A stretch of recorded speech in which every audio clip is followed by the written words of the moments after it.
the head beer review. Tonight we got an interesting brew. It's a Stone Elysian or Elysian, I'm not really sure, and the Bruery collab. I don't exactly know how to pronounce it, so I'm going to play this really quick.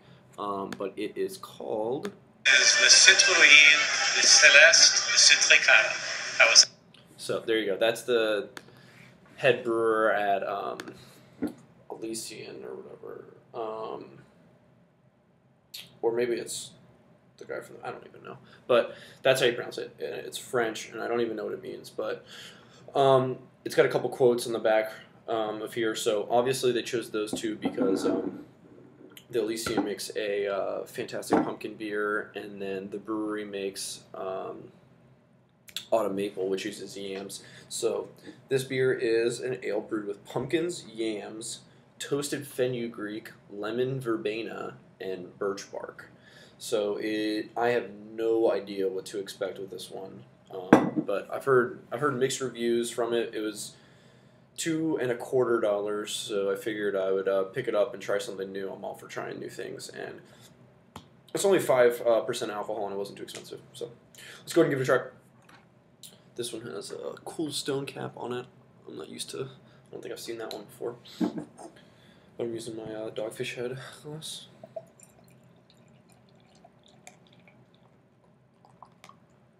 There we go. Look at that. It's got a nice dark brown color, like I've seen a lot of pumpkin ales have, but it's got where the light is getting through on the bottoms and on the edges of the glass. There's a lot of dark amber, dark ruby colors. It's got about 2 fingers of a nice tan head, and it's got some good carbonation. The head's sticking around a little bit. There's a lot of carbonation coming off the bottom, but it's got one of those little laser edge things, so I don't know if it's due to that, but it looks pretty dark. It looks kind of like a brown ale, but oh, I forgot to say that they don't use any of the traditional spices that they use in pumpkin beers. Like most of them are extremely spiced with like allspice, nutmeg, cinnamon, coriander, those kind of things. This one doesn't have any of those. It does have other spices, like I said, the fenugreek. But so yeah, back to the smell. It smells extremely spicy. Like I want to say like Italian, some sort of Italian spices. Maybe that's the fenugreek. I don't exactly know what fenugreek is, so I can't tell you that that's what that smells like. But maybe some sort of a woodiness. I know it uses birch bark. Again, never had beer with birch in it, so I can't tell you that that it smells like birch because I have no idea what that smells like. But that smell, the fenugreek or the spices, is really overpowering, and I'm not really getting anything else in the smell.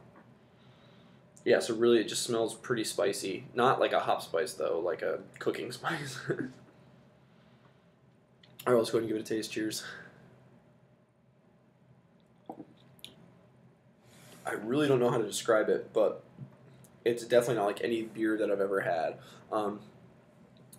It is really smooth. It has like a pretty light body. I probably expect that with only being 5% alcohol, and not being too dark. But the spices overpower this one. You're getting all that spiciness, and then it's lingering on my tongue right now, all the spiciness. I am getting a little bit of a lemony sweetness. And I forget what the verbena or something like that. I don't know exactly how to pronounce it, but that's like a leaf, and it's supposed to have a lemony flavor. So that is coming through a little bit, but overall, I'm really just getting spices.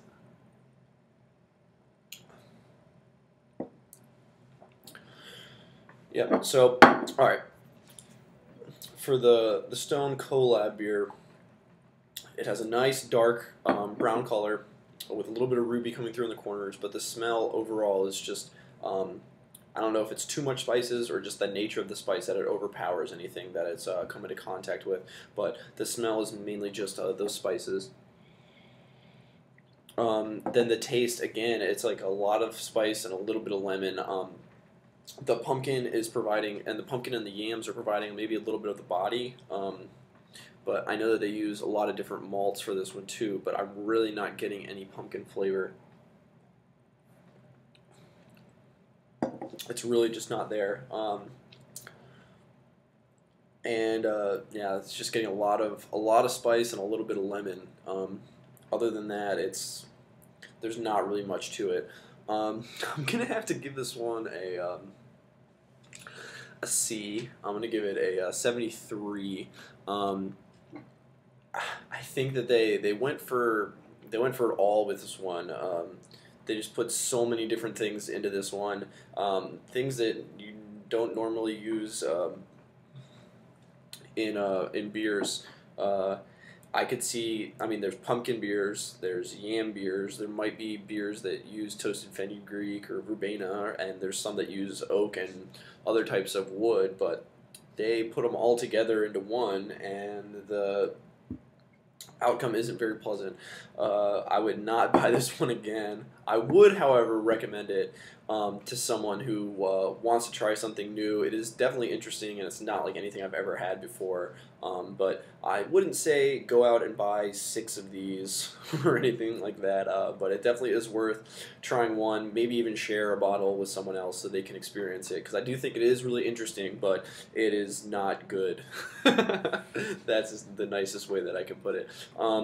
I've only had one other of the Stone collaboration beers, and that was the cherry chocolate stout, and that one was pretty disappointing as well. But what can you do sometimes? So they'll put out some more of these, some more Stone collaboration beers next year. I'll try and get some of them and see see how they are. But this one, however you pronounce it, gets a C from me. And until next time, I'll catch you guys later.